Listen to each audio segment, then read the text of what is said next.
Today I wanted to talk about tiny language models. The title is quite self-explanatory. They are just language models that are small. It's something I've been working with a lot during the last 6 months in particular. And before jumping into what are tiny language models and how can we train them from scratch, I just wanted to give you some premise, because I work in the space of synthetic data. So my everyday job involves creating synthetic datasets. And recently I've been obsessing with a concept which is the one of synthetic populations. So creating populations, behavioral and attitudinal and socio-demographic characteristics of population using data coming from open data sources like the census office, the tax office, and data generated by LLMs, large language models. Because LLMs have a word model, so the idea is like, can we use this knowledge to generate realistic mobility patterns, realistic spending patterns? And it's a research project right now where we're involved with the city of Turin, with the Torino City Lab, in creating a sort of synthetic version of the population of Turin, where we do use data coming from the municipality itself, but we augment this data using text generated by language models. There's a big problem, because we want to generate data for millions of synthetic individuals, and it's a very time-consuming process. So right now we've been using smaller language models, but it's a very time-consuming process, and it doesn't scale very well when you apply it to millions and millions of individuals for a certain number of weeks during the year. So my first question was like, can we use smaller and smaller models to have something that produces a faster output, can generate more information in a shorter span of time? And I was looking around, and I found out this repository. Who has heard about this llm.c repository? Please raise your hands. A good number. So maybe might be slightly boring for you. But basically, in this repository, Andrei Karpatis was in OpenAI, was in Tesla, is a great deep learning and now LLM expert, reproduced GPT-2 and Llama in an open source repository. So he created from scratch all the code you need to reproduce these models. In this repository, he does it in C and in CUDA. And you might ask me, okay, but we are at PyCon, we are a Python conference, why are you talking about C? There's also a Python version of this code. But what he announced when he released this repository is that he was able to reproduce GPT-2 for a very fraction of the cost of the original investment of OpenAI. So he spent about $20 in cloud computing to obtain the same results that OpenAI obtained 5 years ago. And they spent probably several $1,000, probably $50,000 around. Not only that, but he obtained a model that was also slightly better than the original GPT-2. And today we'll also dig into why this happened. But it's for me, it's a very amazing resource, because first of all, it's very educational. It's we'll see it later on, but in a few hundred lines of code, you can really see how these models work, and it can be used by anybody to train their own language model, with some limitations, of course. We have been seeing a trend in the last years. Every other week there was a new model released. After ChatGPT, especially, there has been a release every other week. Between 2022 and 2024, we noticed that there was some kind of scaling law. They would increase the model size, increase the training size, and the model would get better and better. In the last year or so, we observed some kind of diminishing returns on this improvement.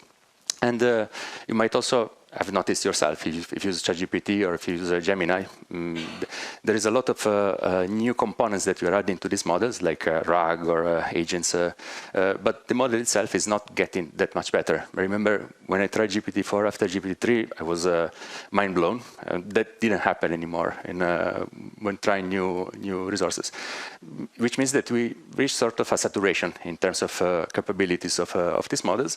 But on the other side, there's been a lot of attention on smaller models. So we are still releasing large language models, but there are also large companies are focusing on smaller model sizes. So for example, Microsoft started a new family of models called Phi that are orders of magnitude smaller than their top large language models, but they achieve extremely good performances. For example, when they released this Phi4, they announced that a model with 14 billion parameters, and that's a lot already, it's not really so small, was achieving the same metrics in terms of accuracy, in terms of performance of ChatGPT 3.5, which is 175 billion parameters. So a model that was one order of magnitude smaller was almost as good as ChatGPT, which is quite amazing.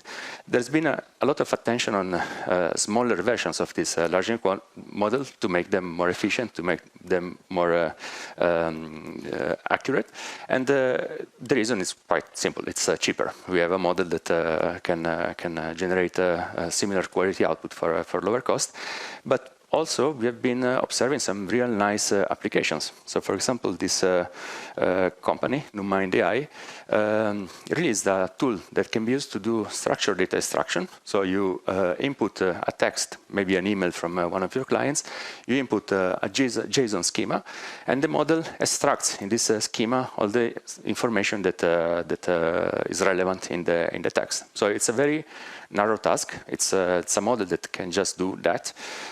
But this company shown that by using one of these Microsoft smaller models that are open source, they achieved a model that was very good at doing structured data extraction, and that would be even better than GPT itself. So it was these three models on the right are these smaller models that only do structured data extraction. And you can see that even this tiny model is better than GPT-4o for this very specific task. And this tiny model is a model with 500 million parameters, so several orders of magnitude smaller than GPT-4.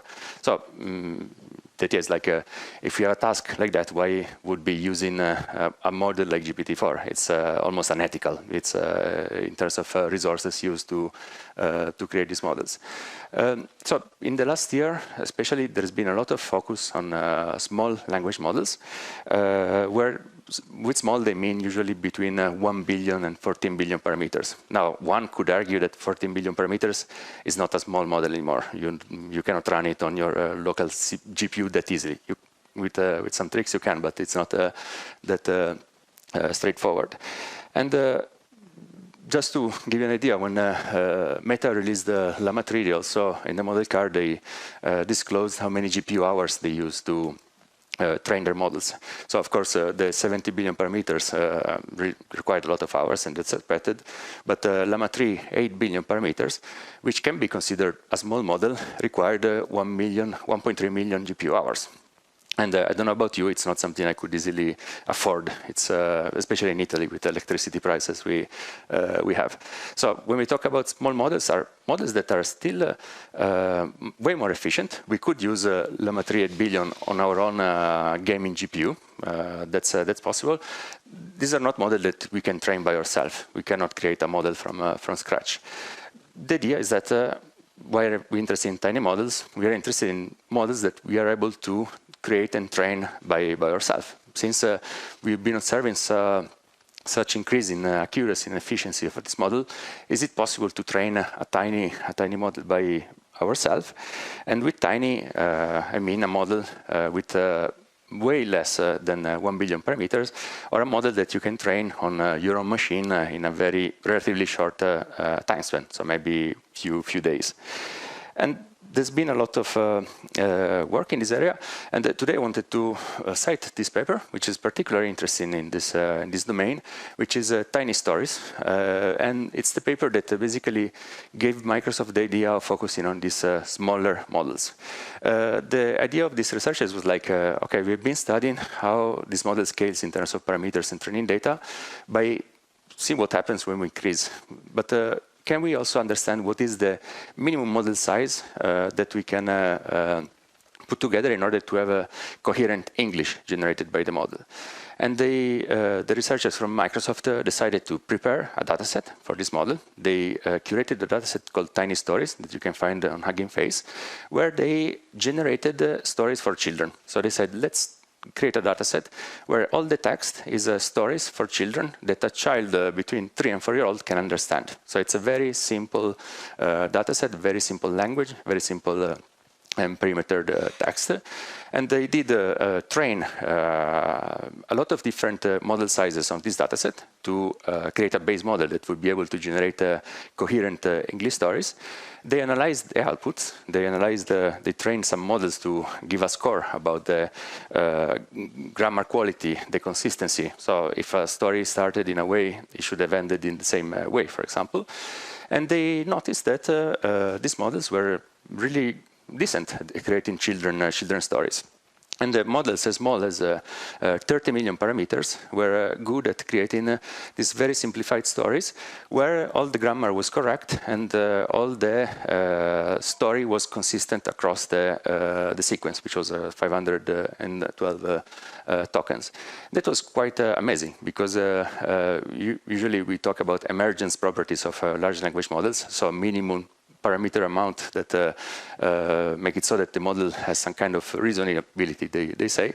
But in this case, they demonstrated that a model as small as 30 million was able to generate decent text completions. It's a base model, so decent text completions.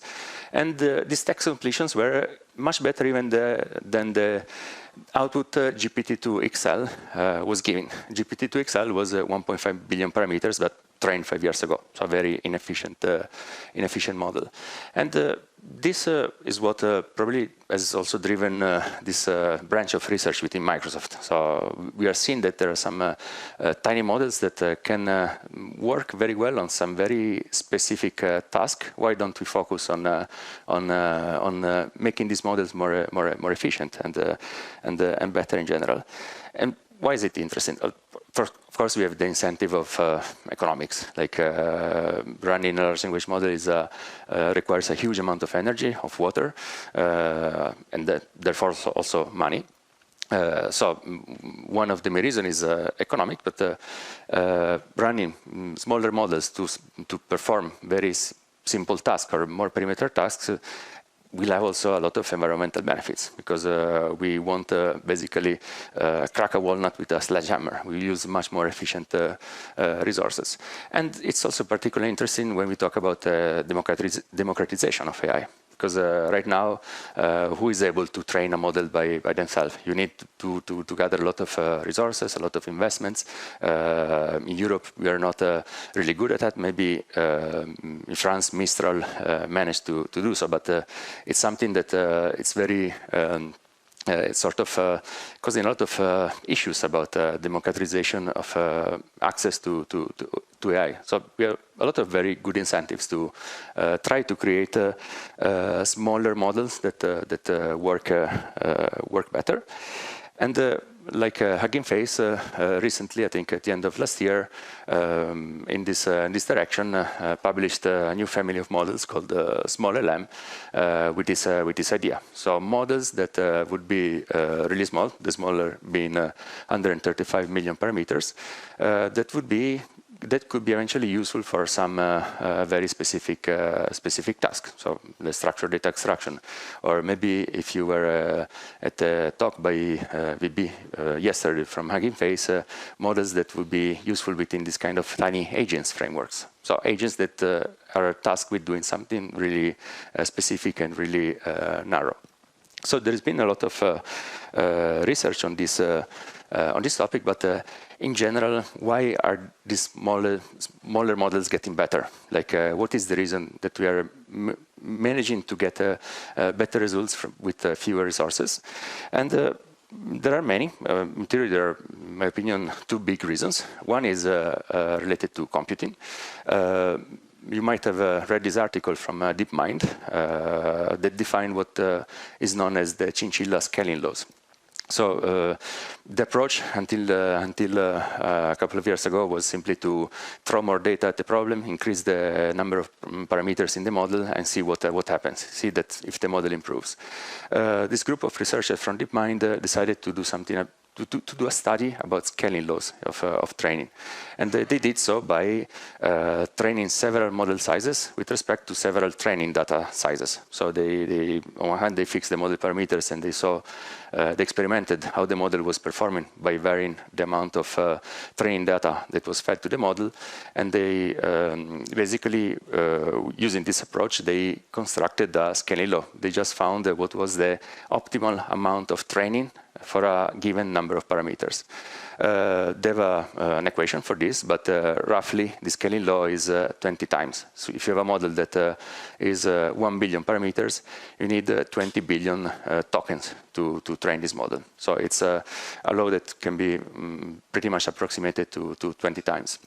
And with this knowledge, we can be way more effective at training models. We can, on one hand, we might have a data set with very perimeter information, very limited information with a certain size. And with this law, we know what is the maximum number of parameters that we can have a model working on this data. Or if we have a model of a certain size, we can find the optimal number of words that need to be present in our training dataset, which is pretty amazing. And the other reason is also that data has been getting better. At least the curation of data has been a bit more thoughtful. At the beginning, when training GPT-3, I think the approach was like to throw in as much as possible, legally or illegally. It's the approach was like feed as much data as possible, no matter where we take it from, no matter how we get it from. In these experiments, I will tell you a little bit more later from Hugging Face. They curated a data set called FineWeb Edu, and they noticed that when training GPT-2 with this curated data, they would have an immediate jump of performance. So the top line, the pink line, is a line corresponding to the performance with respect to certain training time, certain number of words seen during training. And what they shown, which is pretty incredible, is that by using a dataset which was slightly curated, not they just did some filtering to this data compared to throwing everything blindly to the model would get a noticeable step in performance. And this is the other reason why we are getting better at training language models, and therefore also small and tiny language models. And here we go to the second part of this talk, because as promised by the title, I should also show you how to train a tiny language model. I just wanted to give you a very brief overview of what are the design choices, basically, that we need to decide when training a model.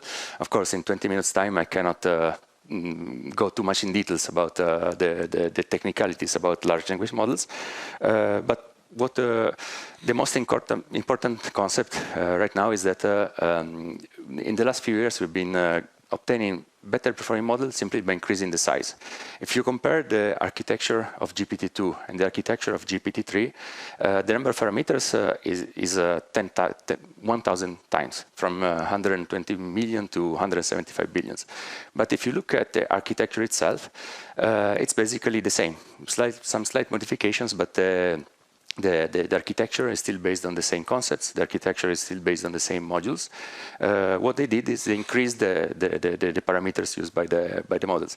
And this is something very interesting, in my opinion, because it means that by looking at smaller models, we could have a very good understanding of how bigger models work. It's basically the same kind of operations and transformation that happen inside of the model, just performed with way more many metrics multiplications and operations.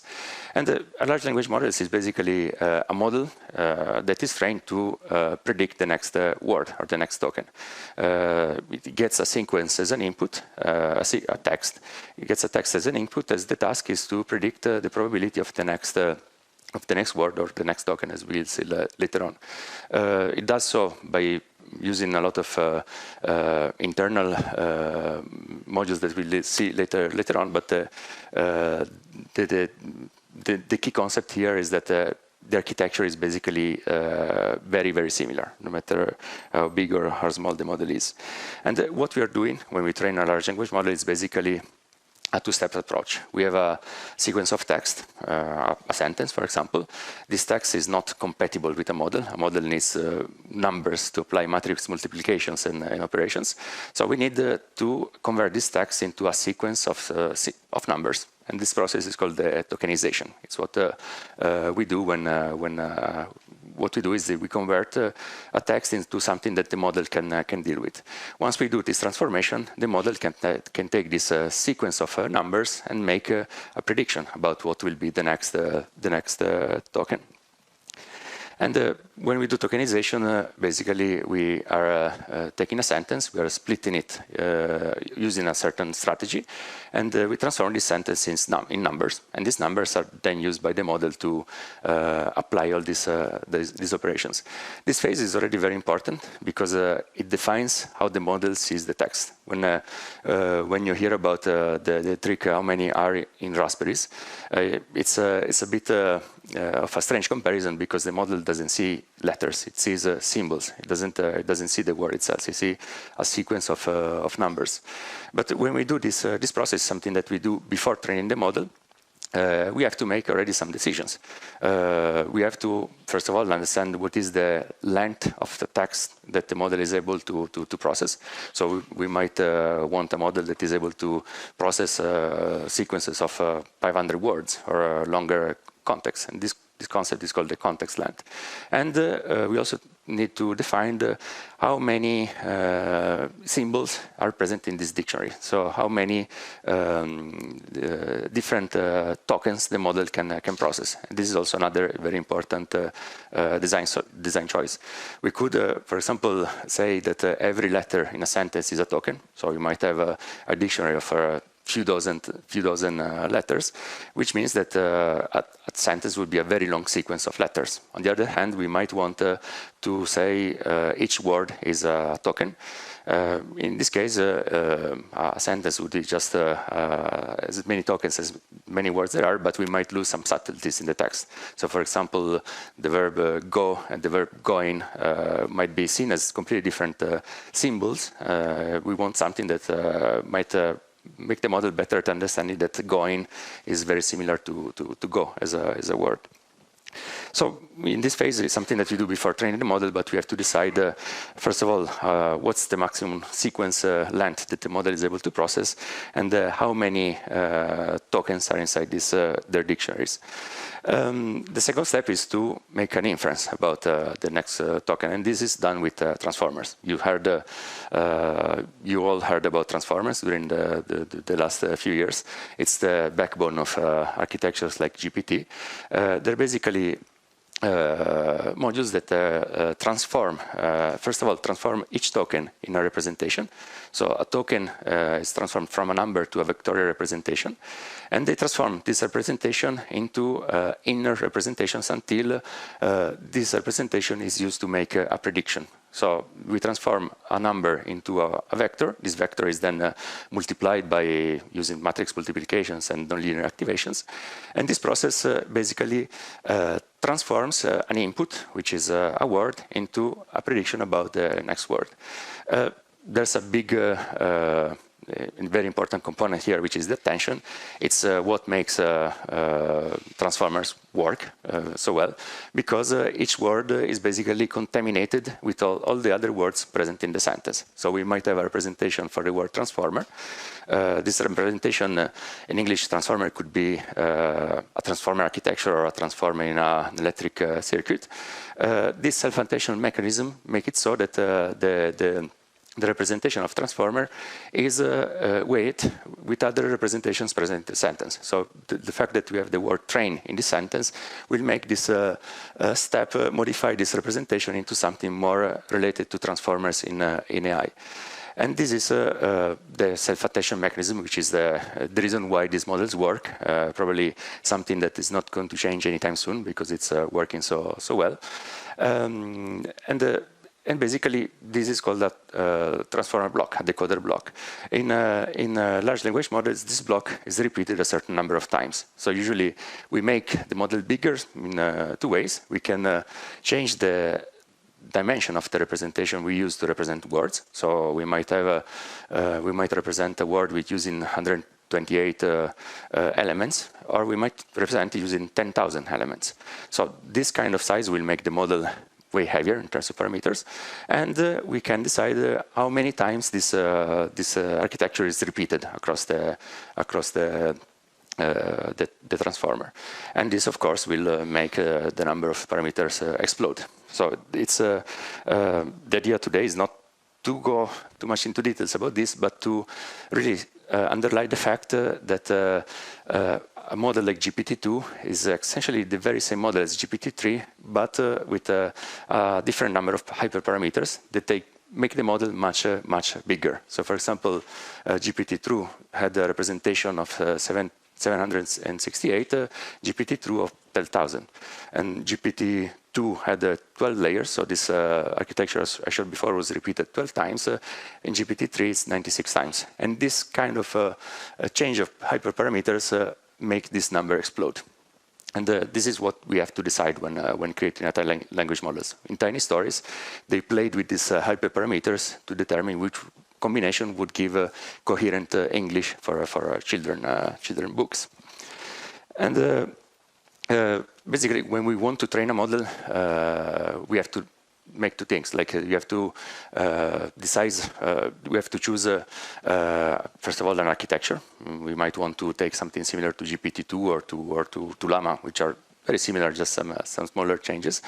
We have to decide a tokenizer, so a way we transform a sequence of words into a sequence of symbols that are compatible with the model. And we have to train this model on as much data as possible, where this as much can be determined by the scaling law. So if we have a model with 125 million parameters, we have to find a dataset containing 2.5 billion tokens. And this will give, big disclaimer that I forgot to mention so far, this will give us a base model. So this will give us a model that is good at auto-completing, a model that will complete sentences realistically. It won't give you something that, like ChatGPT, an instruct model or a model that can follow instructions. But this model is called the base version. It can eventually be used to define the downstream tasks. So we could use this model to create a structured data extraction tool, or a model that can create stories for children. And the big question when it comes to language models is like, where do we get the data? Because as I was saying before, it's a very important detail. Today I wanted to mention an initiative by Hugging Face, which has been very active in terms of open source models and also open data. They decided to take the Common Crawl dataset. Common Crawl is a non-profit initiative started in 2007, which is basically a crawler across the web. It's a crawler that takes as much data as possible and puts it into an archive. It's data which is not curated. It's data that can come from any corner of the internet. So as you can imagine, quality might vary. What Hugging Face did is that they started curating this data. So they selected high-quality examples from Common Crawl. They discarded examples that were not considered to be useful for models, also in terms of illicit content, but also in general in terms of qualities. And they curated this dataset containing billions and billions of tokens that people can download and use. And today I wanted to show you a little bit more of that. But they also went beyond that. They said, we created this curated data set. Can we give users a way to filter this data? So they trained a classifier to give a score about the education content of a certain text. based on some annotation made by large language models. And they use this knowledge to select only the text in the fine WebID dataset that corresponded to the highest quality of the education level. And they fed this to this small LM, the small language model I was talking about before. And they noticed that the performances of the model trained on this filtered data compared to the models trained on the unfiltered data had a massive step, so which was great. This is an open resource. Everybody can download it and use it for training the model. But I wanted to conclude today's session by showing you the repo directly. Basically, this resource, I was saying, it's really amazing because in 900 lines of code, you can really reproduce Llama and GPT using your own data. For this conference, I prepared a fork of this repository. I just forked the repository from Andrei Karpathy's, and I added a very short notebook.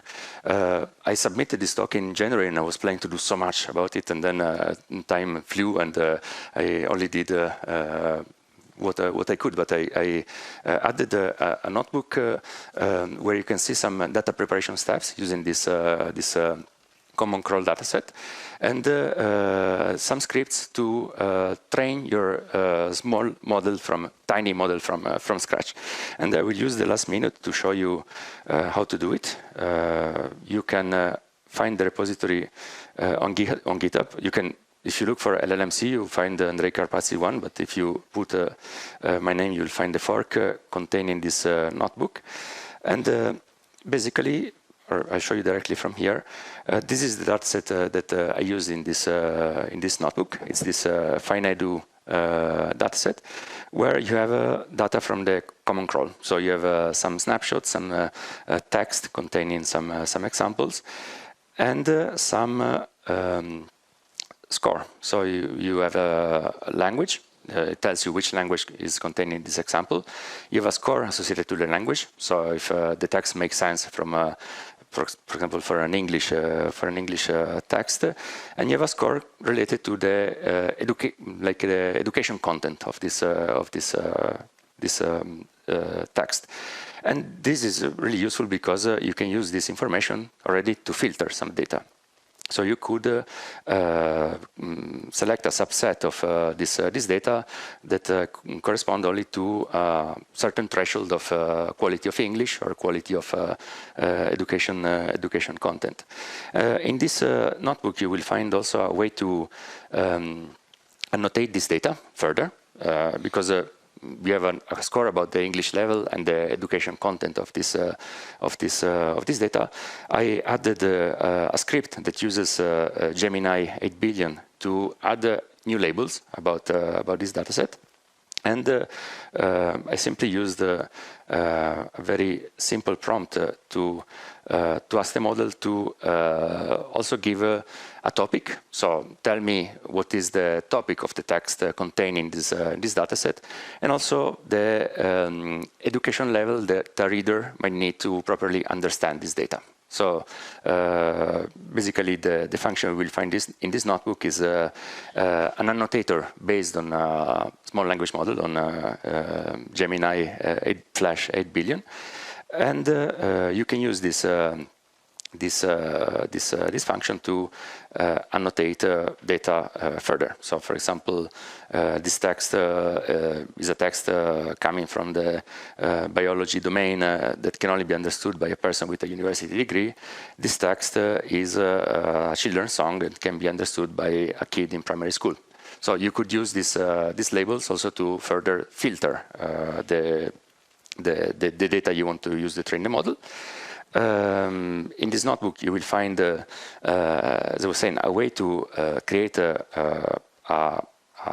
data frame. In this case, it's a Polars data frame containing the data that you can use to train the model by yourself. So this data frame needs to have this column called text, and it can be used to, first of all, train a tokenizer. So you will find this function called custom dataset that can be used to train a tokenizer from scratch, where you can specify the number of tokens and the number of the vocabulary size of the model. Probably have to open a new window, but you can use this basically this repository to start your own training. So now I'm starting. I'm using this data I prepared in this notebook to train a GPT-2 kind of model, and it will take probably 1 day to get a decent result. But it's an experiment that you can do by yourself. So you can play with different strategies to filter your data, plays with different strategies to understand that you don't want text related to histories, you don't want text related to sports in your data, or maybe you just want text related to sports.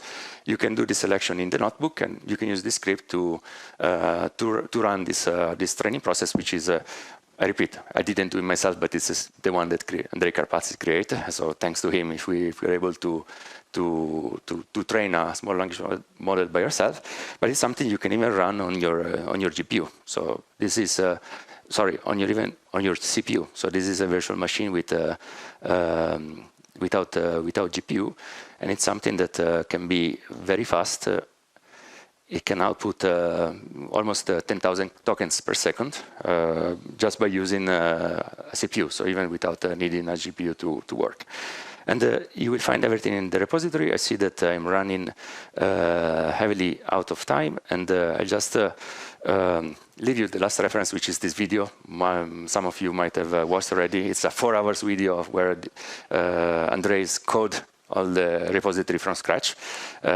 You might need to take a few breaks to complete the video, but it's really an amazing resource because it can, even if you don't want to, you don't need a tiny language model by yourself. It's really educational. You can really learn a lot from this kind of resources. So this is it, and thank you for being here.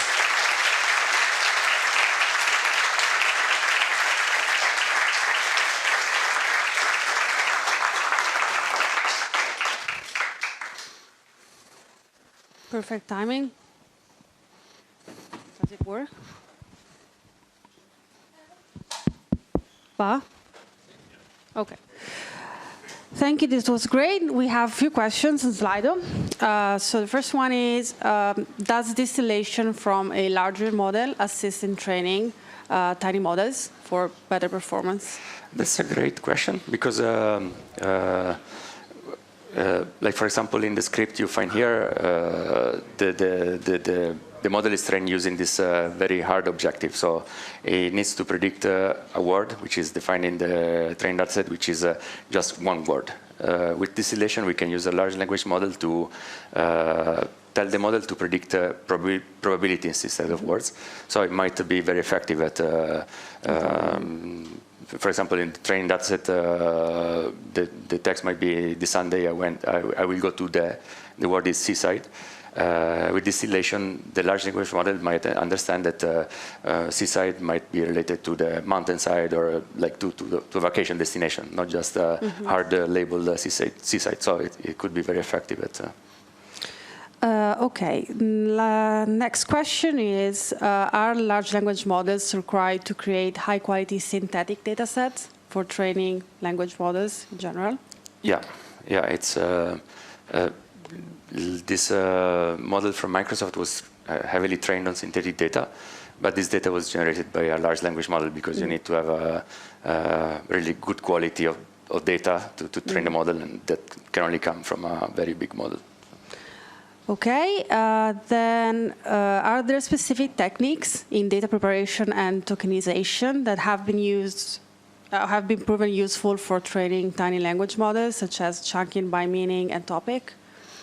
I don't know. I'm still studying this part, so you let them know. I think there are a lot of techniques, and I think not a lot of focus is given to these techniques. Like we tend to use pre-trained tokenizers as is. Like now, Meta did some research on using alternatives to tokenizers as the one I described, but there's very little effort compared to the effort on the model. So it's something that I'm also happy to study. We have a last one. Can we say that the scaling law have one local minimum, or can it go worse a bit and get better again while parameters are increasing? I'm not sure if we can say that. It's especially, well, in the experiments they run, it looked that way. Okay. But they run it within a certain range. So it would be interesting to understand also the range the scaling laws apply. So do the same scaling laws apply to very tiny models? That's I'm not completely sure. Okay, last one is, did you manage to train your own language model? And are you happy with the results? Unfortunately, not yet. My aim was to come at PyCon with my own version of tiny language models published on Hugging Face, but my other schedules didn't allow me to do that. So I hope to come next year at PyCon with Okay, we don't have any more questions here. Maybe we have time for one question from the audience, if someone wants to. We have one.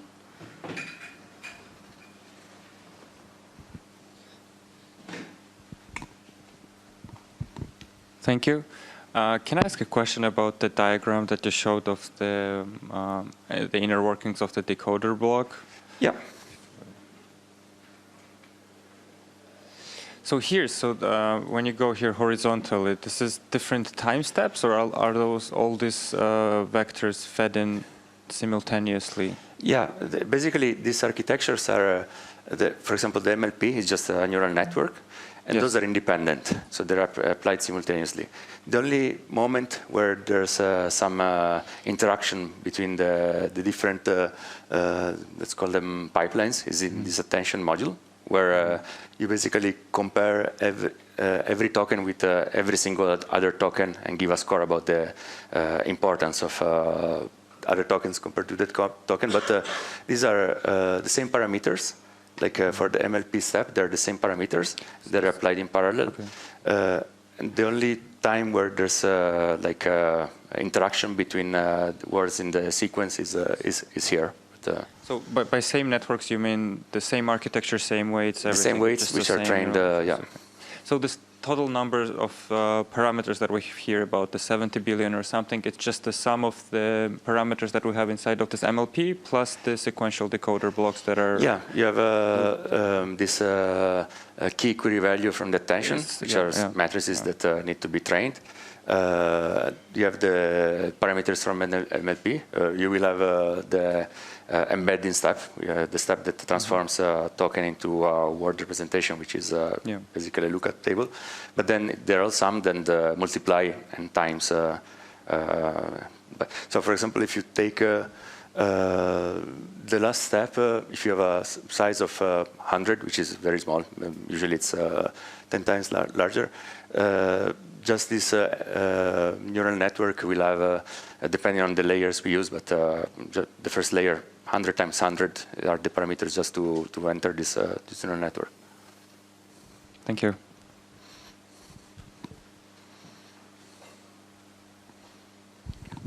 Anyone else? We have a couple of minutes more.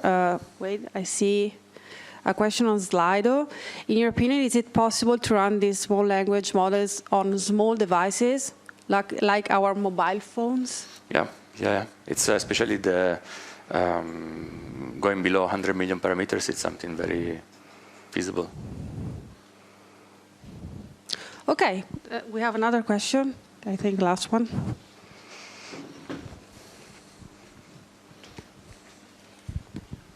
Thank you for the talk. About distillation, because I asked, is there any benchmarks about like how helpful is it, or maybe trying a mixture of pre-training with the good quality data and distillation from larger models that show that it's actually useful? For tiny models, not yet, but I think it's also something very interesting because there's a lot to be done in this space. It's something that even a small research group without access to thousands of euros of cloud compute could do. So it's about distillation to tiny models. I Not sure, could be, but I haven't found anything. Thank you.